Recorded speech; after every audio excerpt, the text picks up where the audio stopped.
Salut, c'est Robin pour une nouvelle vidéo. Alors je vais pas te mentir, je préfère être honnête tout de suite. C'est pas la première fois que je fais toute cette vidéo. Je l'avais déjà enregistrée une fois complète en fait. Mais il n'y avait pas ce petit truc, tu vois, ce petit plus que je préfère et que j'essaie d'apporter à chacune de mes vidéos, ma petite touche personnelle. Du coup, je préférais tout recommencer. Donc voilà, déjà, tu peux peut-être remarqué, mais on n'est pas dans le cadre habituel, on n'est pas dans ma chambre ou dans mon appartement. Voilà, parce que j'avais envie de me balader, d'essayer un petit peu des choses nouvelles. Parce que voilà, c'est le retour des beaux jours, c'est enfin l'été, les vacances. Et donc, pourquoi ne pas en profiter pour aller se balader un petit peu. Et aujourd'hui, en fait, j'aimerais revenir sur un sujet qui est assez simple, mais en fait qui peut être un peu compliqué quand même. C'est le fait d'essayer d'apprendre l'anglais rapidement. Alors, à quoi ça sert d'apprendre l'anglais rapidement? Eh bien, en fait, ça sert à beaucoup de choses. En fait, ça peut très bien juste être un plus sur le CV. Ça peut être juste un plus pour la vie professionnelle, mais c'est très utile pour la vie professionnelle d'avoir un très bon niveau en anglais. Et ensuite, eh bien aussi pour tout ce qui va être, on va dire, international. Donc, si tu améliores ton niveau en anglais, eh bien, tu vas pouvoir, si dans le futur, tu es comme beaucoup d'étudiants et tu veux aller travailler à l'étranger, eh tu vas pouvoir partir à l'étranger facilement et vivre et travailler à l'étranger. Parce que l'anglais reste la langue internationale. Donc c'est super cool, c'est vraiment un plus. Et aussi, pourquoi je fais cette vidéo? Parce qu'en fait, on me l'a demandé. On me l'a beaucoup demandé sur Instagram quand je faisais des stories où je montrais les livres que je lisais. Et on me demandait comment est-ce que je faisais pour avoir le niveau, pouvoir lire en anglais, sachant que moi, j'ai jamais fait des cours d'anglais plus poussés que juste en cours en LV1 comme tout le monde. Et bien en fait, c'est en suivant les 4 astuces que je vais te donner dans cette vidéo, plus 2 bonus. C'est des astuces qui sont assez simples et qui te permettent en fait d'apprendre l'anglais sans vraiment t'en rendre compte. Et c'est ça vraiment le plus, c'est que un des principaux blocages qui t'empêche souvent d'apprendre l'anglais et d'avoir envie d'améliorer son niveau en anglais, c'est que déjà c'est lent, ça peut être assez lent et là ça va être des astuces qui vont te permettre d'avoir un niveau qui est assez rapide. Et aussi c'est quelque chose qui est chiant. C'est assez chiant d'apprendre l'anglais, genre travailler l'anglais. Moi, ça n'a jamais été vraiment un cours que j'appréciais énormément. C'était pas non plus, je le détestais pas non plus, mais bon, les cours d'anglais, ça n'a jamais été vraiment ce que je trouvais le plus fun et le plus cool. Alors que là, c'est 4 astuces qui vont te permettre de travailler ton anglais, améliorer ton niveau en anglais rapidement, sans t'en rendre compte et donc sans avoir l'impression de travailler et d'apprendre. Et c'est ça qui est vraiment ultra efficace.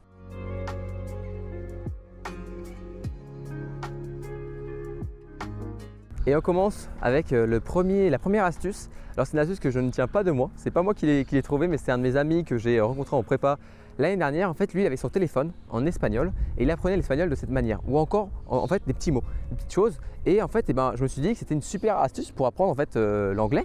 Donc en fait, tu vas mettre ton téléphone en anglais. C'est la première astuce. Tu vas me dire que c'est une astuce qui est assez simple et en vrai, c'est pas ce qui va révolutionner vraiment ton niveau, mais ça va te permettre d'apprendre des mots ici et là, en fait, genre envoyer, send, je sais pas moi, paramètres, settings, et tu vas apprendre quand même ça des mots. En plus, je pense que comme moi, sur ton portable, tu passes plusieurs heures, même si moi j'essaie de limiter tous les jours sur ton téléphone, et bien ce sera toujours des heures où tu vas quand même apprendre des petites choses. Ça sera un petit peu inconscient et c'est ça qui est cool. C'est que comme c'est inconscient, tu n'as pas vraiment l'impression de travailler et du coup, tu assimiles souvent mieux en fait les choses parce que parfois, quand on est dans un cadre scolaire, quand on est dans un cadre où on essaie d'apprendre, on a un petit peu un blocage. Alors que là, comme c'est juste naturel et c'est juste, tu utilises ton téléphone juste normalement, tu apprends plus facilement. Ça, c'était le niveau 1. Tu peux aussi mettre ton ordinateur en anglais si tu travailles sur ton ordinateur. Tu peux en fait mettre tout outil de travail.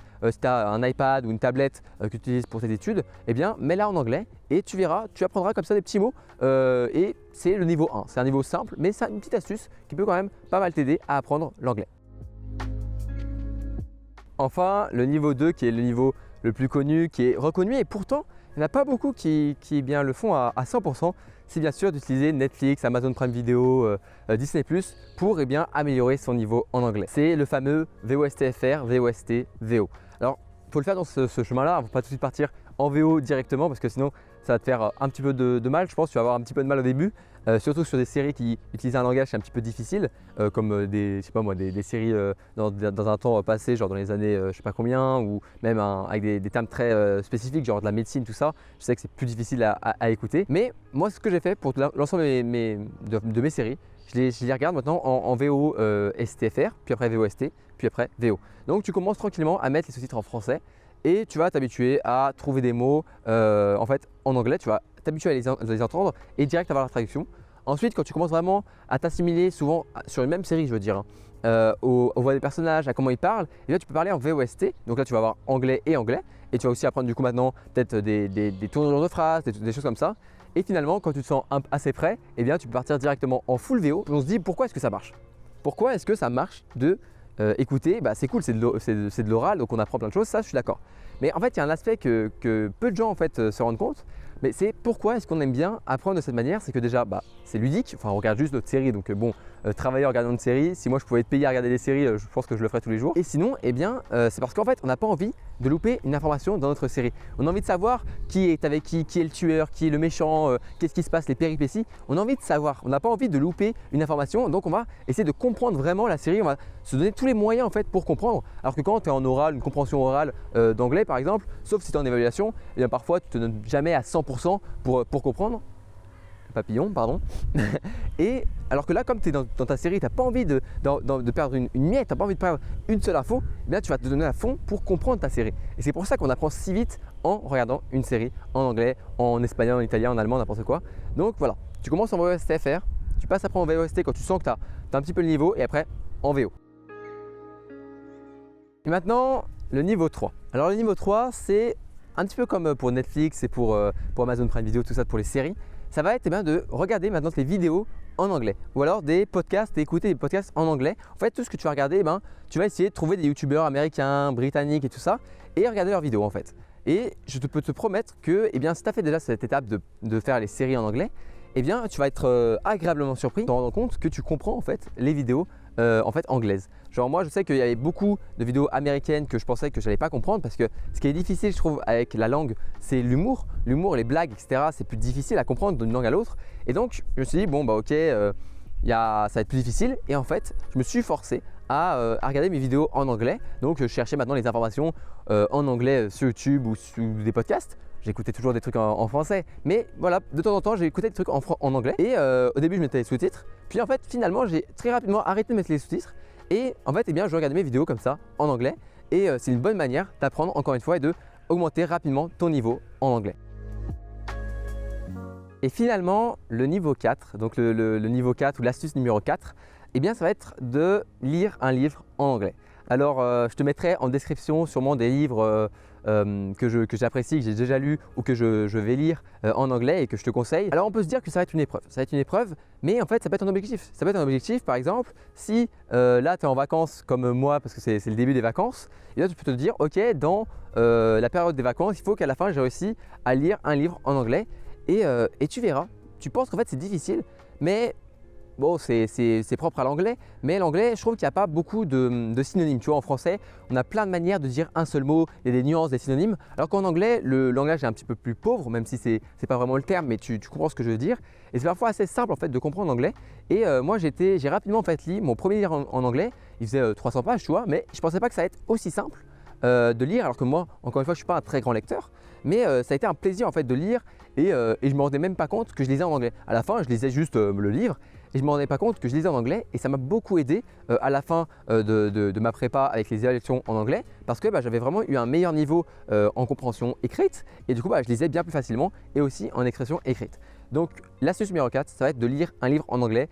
Si tu veux te donner un défi, eh bien moi je te conseille de tout de suite là, tu vas sur Amazon, sur la Fnac, n'importe quoi, tu t'achètes un livre en anglais qui te plaît et tu te laisses les 2 mois de vacances pour le lire et tu verras. À la fin, quand tu auras fini le livre, quand tu fermeras le livre parce que tu l'auras terminé, eh bien, ce sera une petite fierté de te dire ah j'ai réussi à lire un livre en anglais et tu seras peut-être agréablement surpris parce que ça paraît très difficile mais ça ne l'est pas tant que ça. Si avant ça tu fais toutes les astuces, donc le téléphone, les séries, les vidéos, ensuite quand tu passes au livre, eh bien tout de suite comme tu as le temps et que ce n'est pas de l'oral et que c'est de l'écrit, eh bien tu as le temps en fait de prendre tu peux prendre ton temps pour lire et pour comprendre. Donc voilà.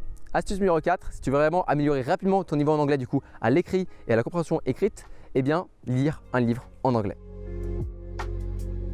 Pour finir, mes 2 bonus que je pense que tu peux, c'est des bonus, donc là à ce niveau-là c'est sûr que ça va augmenter énormément ton niveau, mais c'est moins accessible. Alors le premier bonus et la première astuce bonus, ce sera eh bien, de réussir à parler avec un étranger. Alors moi je te parle de ça parce que j'ai la chance d'être dans un cursus où je suis dans une filière qui est internationale, donc il y a à peu près 30% d'étrangers dans mon amphi. Donc eh bien, j'ai la chance de pouvoir parler, discuter avec beaucoup d'étrangers qui viennent de toute l'Europe et du coup je peux échanger facilement comme ça, donc en français mais aussi en anglais ou dans leur langue à eux. Et c'est quelque chose qui te permet facilement d'améliorer ton niveau en fait parce que moi je trouve que l'important d'une langue c'est se faire comprendre. Mais parfois on a l'impression d'avoir un bon niveau C'est que quand on est en train de parler avec un étranger et essayer de se faire comprendre, qu'on comprend que peut-être qu'on a des lacunes ou peut-être qu'en fait, on se fait facilement comprendre et donc on a un assez bon niveau. Et donc voilà, ça c'est le bonus numéro 1. Si tu as la chance de pouvoir discuter avec des étrangers, eh bien fais-le. N'aie pas peur d'aller discuter avec des étrangers. Souvent, ils sont super chaleureux, ils sont super bienveillants. Et même moi, quand ils parlent en français, eh bien, je ne vais pas leur dire oula, tu as fait une faute dans le français. Non, je vais être là, je vais les aider, je vais essayer de les aider à trouver leurs mots parce que c'est sûr que la langue française c'est très difficile.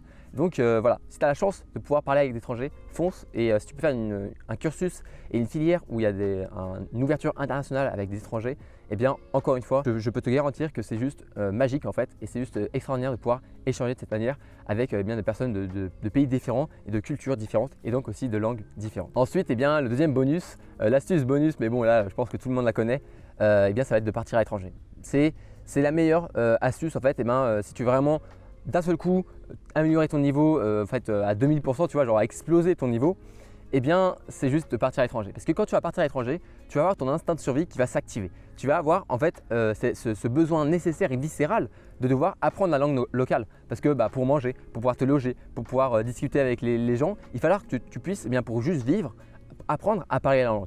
Et c'est comme ça que si tu peux faire un Erasmus et partir à l'étranger un an, un semestre, eh bien fonce, c'est juste extraordinaire. J'ai un ami qui fait ça, il s'éclate, il est avec tout plein d'étrangers, ils sont tous ensemble comme ça, ils savaient plein de cultures différentes et c'est juste magique. Et c'est la meilleure façon, même si du coup c'est la plus difficile d'accès, parce que entre vivre à l'étranger ou partir en cursus à l'étranger et regarder une série Netflix, bon, il y en a un qui est quand même plus facile que l'autre, donc c'est pour ça que c'est du bonus. Mais si tu as la chance de pouvoir faire ça, c'est la meilleure manière. C'est vraiment, il n'y a pas mieux en fait pour apprendre rapidement en fait, n'importe quelle langue. Si tu vas par exemple 6 mois, 1 an aux États-Unis ou en Angleterre pour travailler pour ton cursus, je peux te garantir que après cette année, en fait, tu seras quasiment bilingue en fait, dans cette langue. Moi, je sais que les étrangers européens qui sont en France pour le cursus dans ma filière, eh bien, au bout de 6 mois, ils parlaient quasiment couramment français. Et maintenant, au bout de 1 an, 2 ans, là, franchement, ils sont complètement bilingues et on peut discuter vraiment facilement, débattre même en français, rigoler. Ils font même de l'humour en français, tu vois. Donc,